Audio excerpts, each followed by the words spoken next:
thank you very much, for inviting, all of us, I guess. But, it's nice, to be here from Nepal. And I know, having traveled, through parts of Thailand, that it is so similar. Some parts are so similar, and yet so many parts are so different. So, for example, we don't have the sea, we don't have the ocean. And so, just from the room, looking down the river, makes you feel, at home, because the terrain is the same. Now, the reason I'm saying this is because, the first thing I really need to, emphasize, in this morning is I can tell you stories. I can tell you about how I got, past some challenges, some problems. But I will not be able to tell you how you can solve your problem. Because we live in a world where people get paid a lot of money to go around the world telling people how to solve their problem, but they have never solved their own problem. And so they come from big agencies like the World Bank or Asian Development Bank, and they go around the world saying this is how you should solve your problem. And sometimes I ask them, have you ever solved the problem? And they say no. I went to this college, this school, this, and but we get things done, and I think the ego of going around the world saying I know how to solve your problem, I think is the first thing that we want to put aside. Now the reason I'm saying this is because I studied engineering in India, and in the railway station, you could buy a book, and the title of the book was How to Become a Millionaire. And so the only person who has become a millionaire is the person who wrote the book. So nobody has read the book and become a millionaire. But if you write a book on how to become a millionaire, maybe you become a millionaire. So, how to become a leader, how to bring social change. I'm sure there are many books. But it's very, very difficult for us to understand, how I can solve problems in Thai context. I don't know. So I'll tell you how we did. So this journey of life, that when you hear the introductions, so it looks like I'm a Superman, and so I've done many, many things, but it's over a long, time. And so I am an engineer, and I studied energy planning. So energy, was my topic. And so when I went back, to work in Nepal, it is very, very interesting that I had the most modern technology 30 years ago in the most, pristine, Himalayan villages where the adults, the parents, had never gone to school. They had never seen electricity. They have never known, what anything can be different, right? And yet in those villages, the children were going to school. They were learning. They understood electricity. They understood so many things. And so I just want you to understand, at that time, so about 30 years ago, the family size in Nepal, just as an example, was very big. So mother, father, with 8 children. And I asked, why did you have 8 children? And the answer would be very simple. Because we don't know if they will live. Right? So a little bit of research, and you found that 80% of the children died because the water was not clean and there was no sanitation. So water and sanitation led to mortality, and mortality led to large family sizes. And so poverty can be defined in many ways, but childbearing, endlessly and having a large family can be part of it. So 30 years ago, Nepal's population growth rate was 2.6%, very high. So my idea at the time, and so this is the Ashoka Fellowship that I got, was we live in a world where we always want to victimize people. We want to always present people as victims, not as leaders. And so for me, the children were not victims. They were the only people who could bring change in their society, because they were the first generation to go to school. They were the first generation that understood science. They were the first generation that understood technology. And so there was no point in trying to teach the adults, but the children were able to grasp things very quickly. So the point was, if you can have very simple technology, so in this case, you just mix salt and water, and you pass electricity through it, you get chlorine. Now 1 liter of chlorine is enough to treat 4,000 liters of water.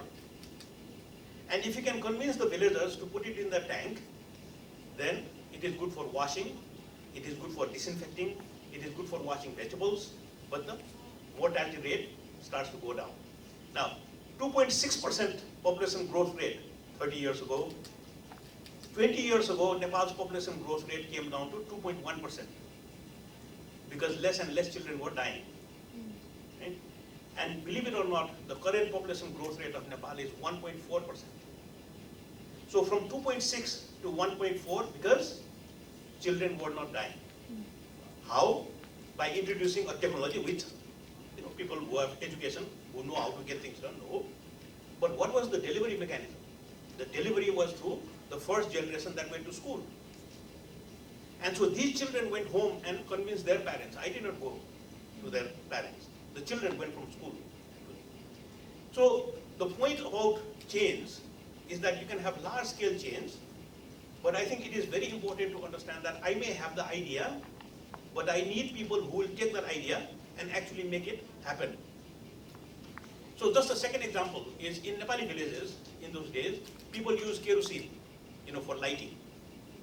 And if you have ever been to a hospital, to the kerosene burn victims ward, it is probably the most horrible thing to see. And so this kerosene lamp could be easily replaced by a solar lamp. Right? And so I designed a solar lamp, which had basically 4 LEDs. It had 3 nickel metal hydride batteries, which means if you store 3 watts of electricity, you can also play a radio. It has a mobile, phone charger, but then also provides electricity to make the chlorine. So it's a very simple system, and in fact, I took it to the development marketplace at the World Bank, and I won $150,000 for this design. So this design, we started spreading across Nepal, and the way we did it was, again, children who would take the lamp home, they would read with clean light, they would listen to the radio, which helped them with their homework. They have connectivity because they can charge their phone, and now they have clean water because you can make chlorine from it. Right? But the point was, after doing several hundred thousands of these, we were not giving it free, it was sold. And the reason why we could sell it is because when we did the math, we found out that every family spent about 7 US cents on kerosene and disposable batteries. And so we started a saving and credit scheme where you would get the solar system on credit, but you had to save the 7 cents with your local committees. And so it was enough to pay for the whole system. But then one fine day, I realized that the solar panel was the most expensive component in the lamp. And so what we did was we put the solar panel on the roof of the school, and every child had a lamp, and so they would go home, read, listen to the radio. But the next morning, they had to come back to school to charge the light. And this probably raised school enrollment more than anything, because they had to come to school to charge the light. So change is possible, but here again, the emphasis is not me. You may come up with an idea. You may come up with a design. You have the ability to convene. But the leadership, has come from the community, from the people, whose life is difficult. So they are not victims. They have to become leaders because they want to change, their way of life. Our job is to facilitate it. Our job is to convene. Our job is to start a new conversation in the village.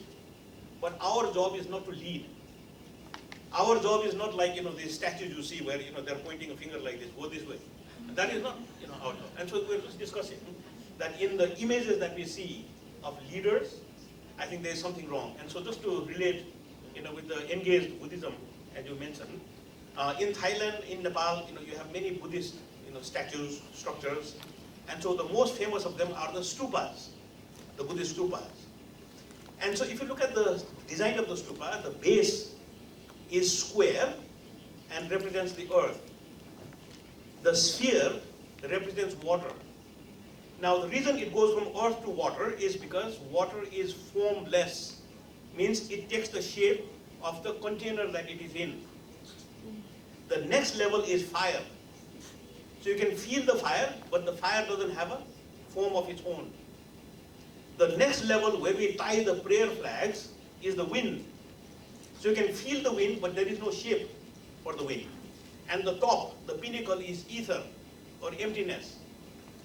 So in the Buddhist teachings, you are learning how to see the world without any form.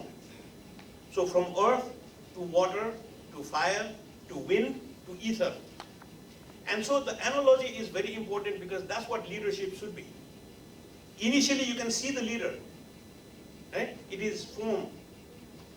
But when social change is actually happening, leadership should be formless. You don't even know who is leading it. It is happening, you can see the change. And so you will have to spend a lot of energy and time actually researching, how it actually started. So I think, even these ancient, technologies or ancient forms or ancient iconography, helps us to understand, this formlessness, if you will. So I just want to switch, to one more, example. And so about 30 years ago again, Nepal had 11% of Nepal as protected area, national park. And so we had rhinos and tigers, but they were in the endangered list, danger list. So the problem with leadership again is the government said, why don't we pay, these famous Gurkhas, that were guarding Kim and Trump in Singapore, during their summit, the Gurkhas. So they put the Gurkhas between the people and the animals and said, this is conservation. So leadership is about listening. I went down, I had a big conservation project. I went down, I listened to the people. And I asked the people, what is your challenge with the national park? And unbelievably, they narrowed the conversation down to two things. They said the only thing we want from the national park is A, fuel, to cook, fuel. And the next is grazing, to feed our animals. So the only park and people conflict was fuel and fodder. So there was no other conflict. People were not against tigers, people were not against rhinos, nothing. But fuel was the need and grazing was the need. So again, the ability to listen to what the people are saying versus, I know so many things, I went to a good university, I know what is good for you, I think is where we start failing. And so, if fuel and fodder are the only problem, then there is a very simple technology to make biogas, methane gas. And so this very simple design is basically you build a tank and you put animal manure in it and you get methane as the byproduct. So the methane gas is then good to cook food, but also to light the house. But then to run the plant, you have to stall feed the animals because you want the manure. So now amazing technology, it's like a silver bullet. If you can make methane gas plants, then there was no need to graze the animals because you need to stall feed them. There is no need to go into the park to get fuel because now you have your own fuel. So sounds like the perfect solution. Believe me, we made 10 plants, 10 biogas plants. And it's a long story, maybe during coffee break, or if somebody will buy me a single beer, I'll tell you a long story. But to build 10 plants was very, very difficult. Because first people said, this must be an inferior technology. Some people said this is a plot to make sure our village didn't get electricity. So there were all kinds of challenges, but finally we built 10. But then what happened? The 11th one didn't get built. Only 10 got built. So to build the 11th biogas plant, I had to go to parliament. And in the Nepali parliament, we made a proposal, and the proposal was, we need to change the National Park Act of Nepal. And we changed the act, and it says 50% of the money made by the national park will go to the people who live next to the national park. And so from 10 biogas plants, does anybody want to guess how many biogas plants you think Nepal has outside national parks today? Take a guess. How many biogas plants are there in Nepal? Outside those national parks. So from 10. From 10, today how many? 30, 100. 30, 100, 500, 380,000. So it made it, no need for people to go into the national park. And they were 50% shareholder of the national park. So today, 23% of Nepal is protected area. Because everybody wants to be part of this, this scheme. But the rhino population, 700. So we have so many that we are now putting them in 747s and sending as gift to USA, to Thailand. But next month you will see in the news, 2 pairs going to China, to Shanghai. So now too many. Why? Because if you get 50% of the revenue, then you are not going to kill animals. You are going to protect them because the more money the park makes, you get 50%. Don't send to Thailand.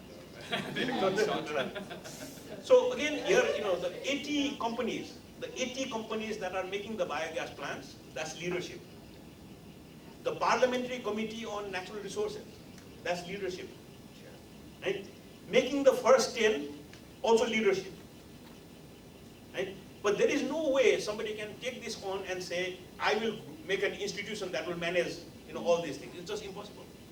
And so that is why from the earth to water to fire, so this transition from form to formlessness, I think is something that we really have to understand, because when change is actually happening, it is almost impossible to identify where the leader actually is, because it is formless by now. Okay? So maybe one last story. I'm looking at the clock. I think I have 5 minutes more. So the last story I would tell is a slightly higher scale. So in Western Nepal, which is also Western Tibet, but also Northwest India. So there is a big mountain in that part called Mount Kailash. And it's a very sacred mountain. And just below Mount Kailash, there is a lake. It's called Mansarovar Lake. And from this region, Asia's 4 major rivers come. So the Sutlej goes to Pakistan, the Ganges into India, the Karnali into Nepal, and the Brahmaputra goes through Tibet and then comes to Arunachal and then to Bangladesh. So it's a very big landscape. So in 1962, Chairman Mao, taking advantage of the fact that John F. Kennedy was busy with the Cuban crisis. So Kennedy was busy with Cuba. So Chairman Mao said, what a great time to invade India. So he invaded India, through this route.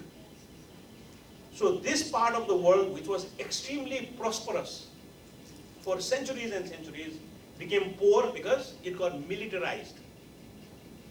Right? So when the Cuban crisis ended, Chairman Mao withdrew the Chinese forces, but they left the army there. And so this part of Nepal, Western Nepal, is very poor. And so we always wondered, why is Western Nepal poor? And again, with a little bit of research, we found, it's not always been poor. It's been poor only since 1962. And so again, the ability to convene, the ability to put an idea at a bigger scale. So finally, using EC mode is the International Center for Mountain Development in Kathmandu. So I facilitated a workshop between China, India, and Nepal. And the proposal is a very simple proposal. With Mount Kailash as the center, why not create a sacred landscape? So this new national park is actually called the Kailash Sacred Landscape. So can we use sacredness of a landscape to do conservation? But the third and the biggest part of the economy is trade. So people were prosperous because they were trading. They were taking animals up and down, and they had agriculture. Now, with militarization, they lost trade and they lost livestock. And so when you have only agriculture, then what happens? You have poverty because you cannot grow enough food in those areas. And so by creating this sacred landscape, now the people have started taking their animals up and down.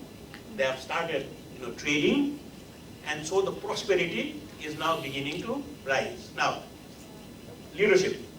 So the Chief Minister of Uttar Pradesh, UP, so when he got elected, he made a big announcement, which was any person from UP who wants to visit Mount Kailash will get 100,000 rupees from the state.